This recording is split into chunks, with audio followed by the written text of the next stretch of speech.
I think, been a huge problem for our society, and it's something that it's very hard to bring back artificially.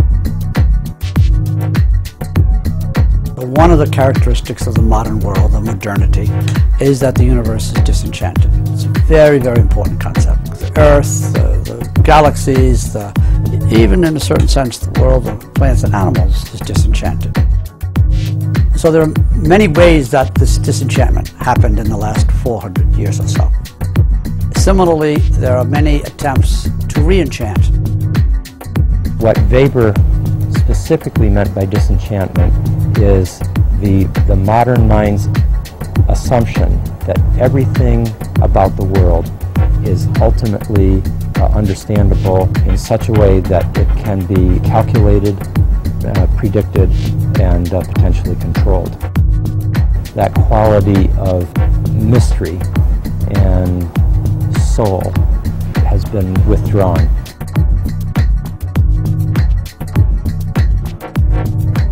One way of kind of showing the difference would be to take the primal perspective. When a primal person, from traditional indigenous cultures, when they would walk out into the world, they would experience spirits in the forest and presences in the wind and in the ocean. The worldviews of the pre-industrial cultures all have tremendous spiritual focus. Spirituality is an important dimension of existence. Besides what we perceive in everyday life, there are also invisible dimensions of reality, sort of inhabited by, what we can call today archetypal beings, realms that have sort of this archetypal mythological dimension. Archetype, an autonomous form in the primordial psyche that structures and impels all human behavior and experience. Well, archetypes are principles that really inform the whole history of Western thought. I mean, it's kind of the concept around which Western philosophy and later psychology revolves.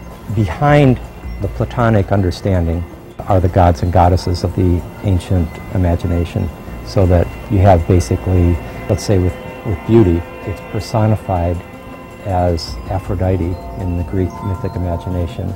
In the Platonic understanding, in the ancient understanding, the entire cosmos can be seen as governed in this way. But by the time you get to the modern era, archetypal principles, or gods and goddesses, are seen as the result of human projection or human generalizations. Our mind imposes on the chaos of phenomena certain ordering principles which ultimately come from the subject.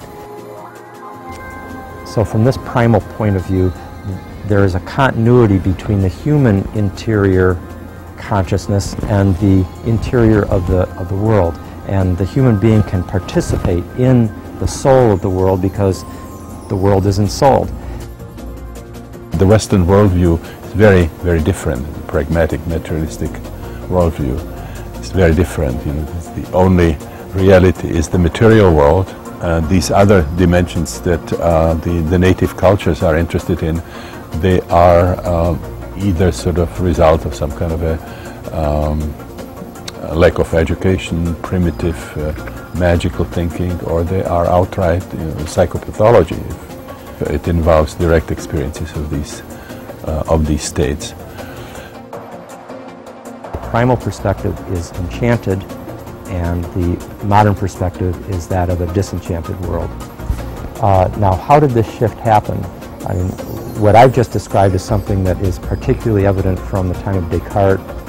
Later, 17th, 18th, 19th, 20th century science and philosophy is basically disenchanted, by and large, with the exceptions of the religious statements that Einstein will make, or that you have a Whitehead or a Teilhard. But by and large, modern science has disenchantment built right into its essential point of view. The Achuar peoples are also interesting because they practice collective dreaming. Every morning they wake up and they share the content of their dreams. And they do this because they believe that nobody dreams for the individual. I mean, they have individual dreams, but their larger purpose is to help them understand the collective experience. So a person will wake up in the morning and they'll share a bit of their dream, and then somebody else will share, and somebody else will share, and it's usually the elder of the household unit that then interprets this, and they come up with a collective interpretation of their individual experiences in such a way that they use it to predict their practice. So should they go hunting today? Should they go fishing? Will there be visitors? Should they travel? Will there be danger?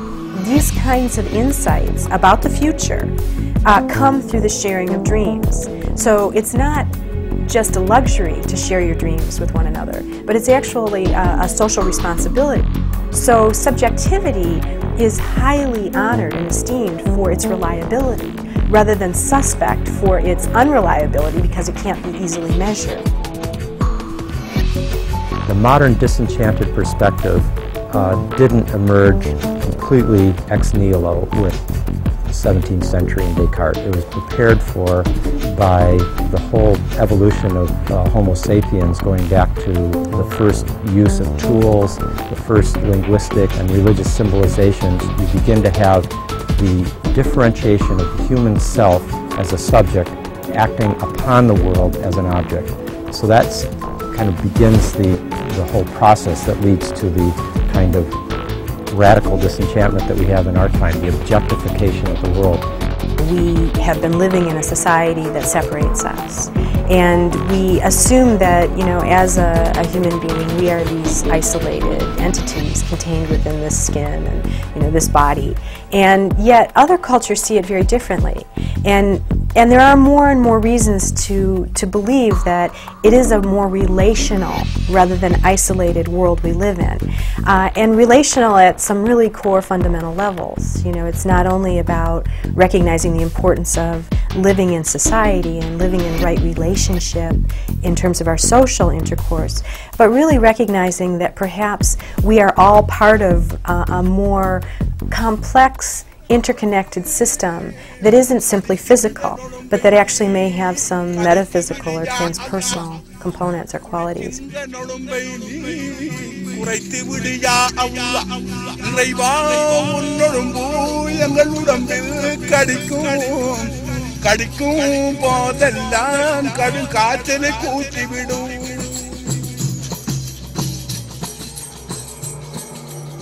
Well, the notion of an interconnected world rather than a world of objects is you know, both new and old, very old. Thomas Berry said we're moving from a world seen as a collection of objects to a world recognized as a communion of subjects.